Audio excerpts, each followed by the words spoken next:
Federal Executive Council has approved the Medium-Term Expenditure Framework and Fiscal Strategy paper for 2021 to 2023. Over 98% of telecom consumer complaints resolved, says NCC. And Nigerian bourse closed flat midweek, triggered by low market liquidity. Plus, OPEC ends meeting of Joint Ministerial Monitoring Committee with optimism over oil market. This is Business Express, and we're reaching you from Abuja, Nigeria's capital, on the network service of the NTA. And I am Liakatun Babatunde.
The Federal Executive Council has approved the Medium-Term Expenditure Framework and Fiscal Strategy paper for 2021 to 2023. The document projects 12.66 trillion naira as budget size for the 2021 fiscal year. Minister of State, Budget and National Planning Clem Agba announced these while briefing newsmen after the council's meeting presided over by President Muhammadu Buhari. And the assumptions that we made are based on these following parameters. Oil price benchmark of $40 per barrel. Oil production at 1.86 million barrels per day. An exchange rate regime of 360 naira per dollar. It is projected that in 2021, might have a budget size of about 12.66 trillion. In the meantime, considering the economic situation Nigeria and other countries have found themselves due to the global pandemic, the House Committee on National Planning and Economic Development set out on a fact-finding mission to ascertain the level of preparedness of Nigeria's economic policies through the Office of the Minister of State, Budget and National Planning in navigating the difficult terrains of bringing the country back on its feet economically. Let's take this report from Chimobi Walter Naj. With the Economic Recovery and Growth Plan expected to terminate by December 31st, 2020, and the introduction of a new National Medium and Long-Term Plan, this oversight visit by the House Committee on National Planning and Economic Development became expedient to cross the T's and dot the I's and ensure the plan is truly an inclusive one and will guarantee a sustainable growth. The Minister of State, Budget and National Planning, Clem Agba, noted that President Muhammadu Buhari approved the new plan to be led by the organized private sector so as to ensure a true national development plan. We've had plans But the issue of our plans has been that of implementation. And one of the issues that we've had with the implementation is that those plans had not carried along these various diversities that I've talked about and gotten their inputs. And so if their inputs are not there, it means that there is an issue with acceptability and that of implementation. The chairman, House of Representatives Committee on National Planning and Economic Development, Olododo Cook Abdulganiyu Saka, while appraising the ministry, said a more proactive measure need to be put in place, especially with the formulation of next year's budget to focus on key development areas that will spur growth in the real sectors of the economy. Every administration come out with different plans, Vision 1010, Vision 2020, Vision 3030. It doesn't have effect to our public, to our Nigerians. So these are the areas we want to iron out. It was the consensus of both members of the committee and the ministry that all hands must be on deck to steer the country on the path of sustainable development. Now, just recently, the Central Bank of Nigeria, CBN, issued guidelines aimed at reducing non-performing loans in the banking sector and to monitor chronic loan defaulters. The Apex Bank, in a circular issued to all banks and other financial institutions, tagged operational guidelines on global standing instructions and the visuals, stated that the guidelines are expected to take off from August 1, 2020. The GSI guidelines give banks the power to debit loan and accrued interest due from bank accounts of loan defaulters across the Nigerian banking system. The NIBSS will manage the entire operations of the GSI on behalf of banks using Customers Bank Verification Number BVN. Business Express sought the view of some Nigerians on this development. It's a welcome idea because it's a breach of trust. You collected loan and you say you want to pay. Not that something happened, you are unable to pay, but meanwhile you are still having another something, surplus somewhere else. Why don't you fulfill the promise you have promised? If it is recovered, use the one he's having another account used to cover it up. There's no problem in it. It will help to make people, to caution people. It will reduce fraud. As per using another money in the bank to pay the other bank, number one, why in the first instance the person refused to pay? Except the person doesn't have the wherewithal. You know, sometimes when you borrow money, you use something for a collateral. And then once you use it, once you're unable to pay, they make use of your collateral to pay back the money. But now, he has money somewhere, and he's owing another bank. Let's say Bank A. He has a loan in Bank A, which he dropped. He doesn't want to pay. And he's now using Bank B, and he has a lot of money in Bank B that can settle that one. The government should use that money in Bank B to settle the Bank A. Now joining us from Maiduguri, our network center there, to look further into the new directive by the Central Bank of Nigeria in addressing the challenge of repaying non-performing loans is Dr. Mohammed Musa. He is the head of Department of Economics, University of Maiduguri. He is also a council member in Nigerian Economic Society. You're welcome to Business Express. Very much. It's my pleasure. Okay, thank you, Doctor. How will you describe bad debts and the implications for the financial sector of the Nigerian economy?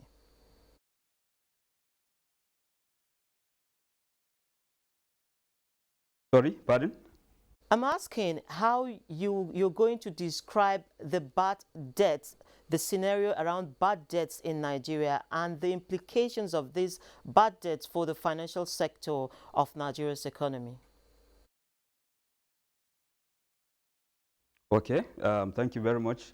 You see, if we look at the objective, overall objective of this administration, the mission is actually to diversify the economy. Diversifying also entails that, you give opportunity to all that will help in actualizing the economic potentials in the various sectors of our economy. So the issue of defaulting has been a very notorious one, and it has been on for quite some time. Recall that in the past years, specifically during the regime of Abuja, the failed banks tribunal was set up to recover, funds that people took away from banks but could not pay back or did not pay back. Now, the banks themselves, were compelled to begin to establish, units or departments, which they call recovery.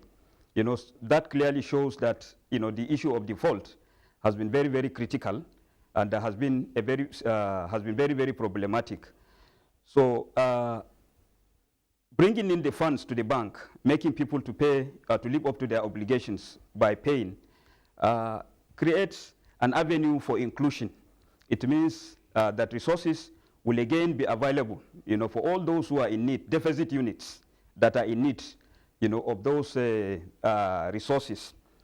However, yeah, Doctor, you raised observation about the issue of these bad loans being with us for a very, very long time.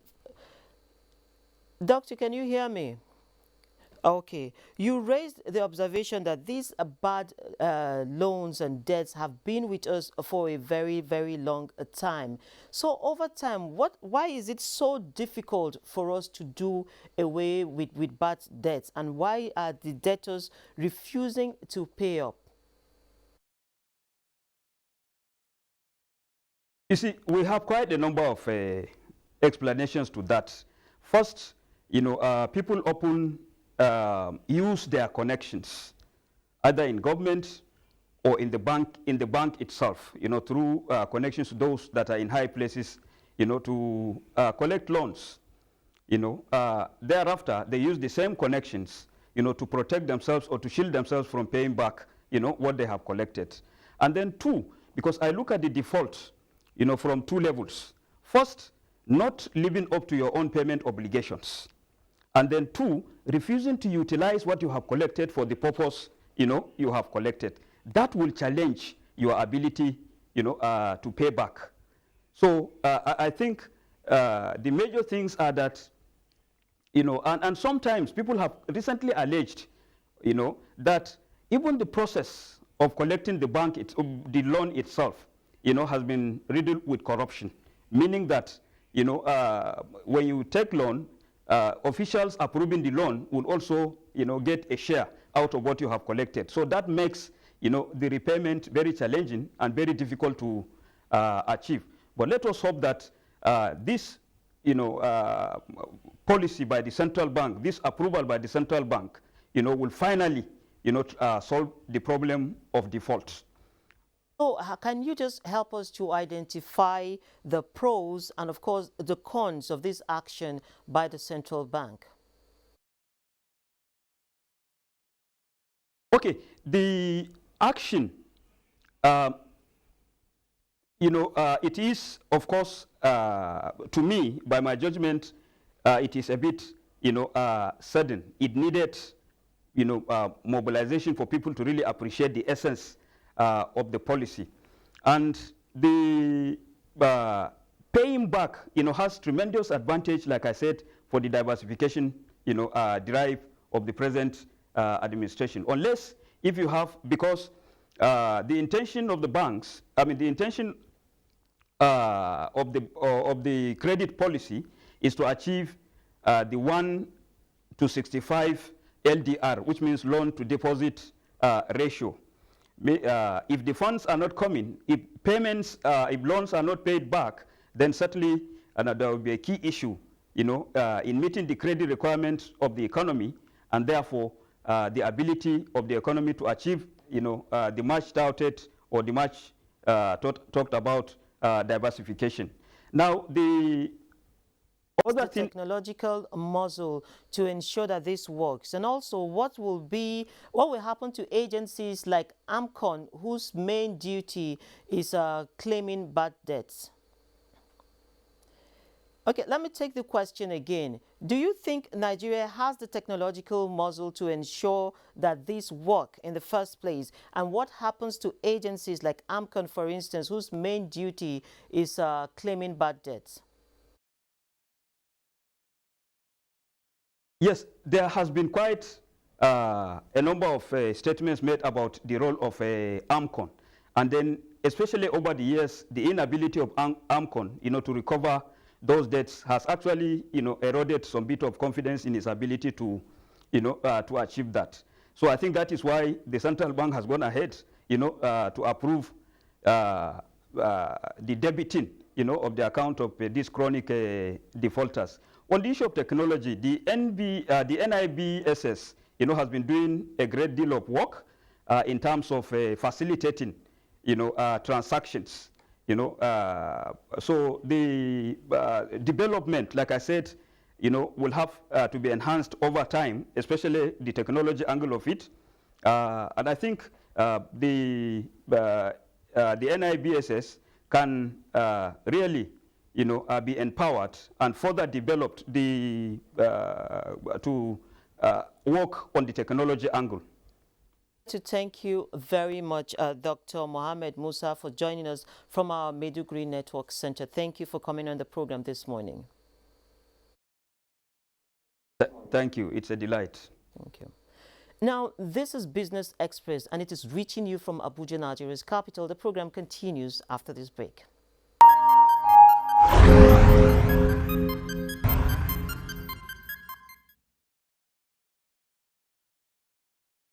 Let me assure Nigerians that all COVID-19 intervention funds are safe in the Treasury single account, and that government is still open to donations in this regard. Government has opened special accounts with 5 commercial banks which are directly linked to the Treasury single account. Donated funds are safe in the Central Bank of Nigeria.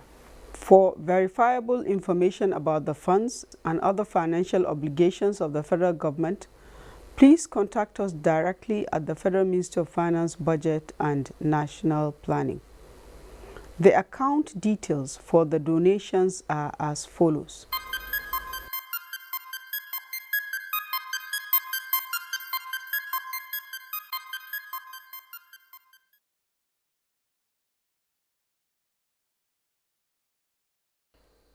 The Nigerian bourse closed flat on Wednesday as the all-share index and market capitalization improved 0.06% to 24,130.26 points and 12.587 trillion naira. Consequently, year-to-date currently stands at 3.85%, a turnover of 208.2 million shares valued at 1.761 billion naira was traded by investors in 3,648 deals. Sterling Bank was the most traded stock by volume at 77.1 million units, while Zenith Bank finished the most traded stock by value at 247.8 million naira. Early Thursday, well, the trading is off to a slow start, and the major gauges of the market are actually at a very, very flat level. Now, shares retreated in Asia on Thursday as investors mulled figures showing China's economy returned to growth in the last quarter. Let's join Muplang Dakok for a review of global market activity. Shares in Asia were lower in Thursday trade after China reported that the country's GDP grew by 3.2% in the second quarter of this year as compared to a year ago, higher than expectations. In the U.S., stock futures were a little change in overnight trading. However, at Thursday's open, futures on the Dow Jones Industrial Average fell 63 points, a 48-point loss. S&P 500 futures fell 0.22%, while Nasdaq 100 futures slipped 0.55%. European stocks opened in negative territory on Thursday, failing to get a boost from Chinese growth data. A market check shows London's FTSE at 34 points lower. Germany's DAX is seen 123 points, while the CAC 40 of France is expected to open 45 points lower. Most African markets are yet to post figures, but analysts say investor confidence may affect markets as prices slip after OPEC and allies agreed to loosen oil supply curbs. With global updates, Muplang Dakok. Thank you, Moplang.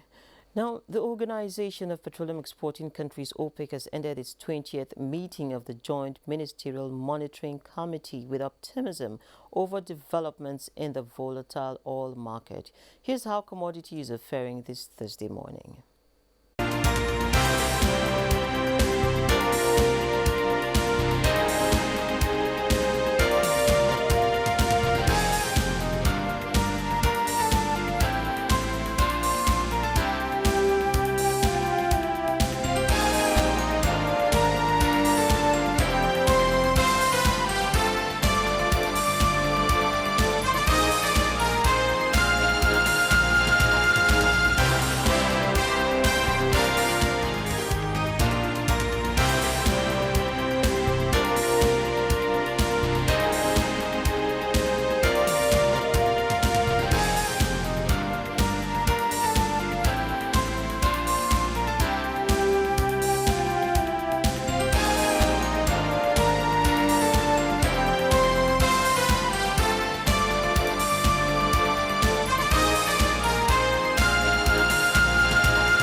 The Naira crashed to $472 in the parallel markets as currency uncertainty worsens. Let's see prevailing figures outside official window.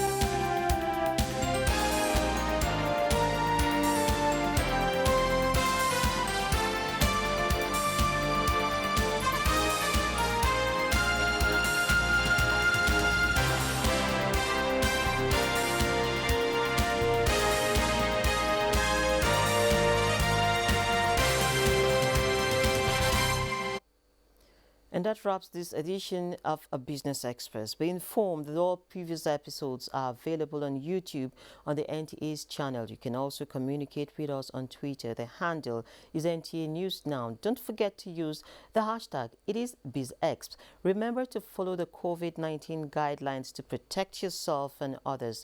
Wash your hands intermittently. Business Express returns on Friday at 3 p.m. on the network service of the NTA. I am Leah Katung Baba Tunde. Good morning.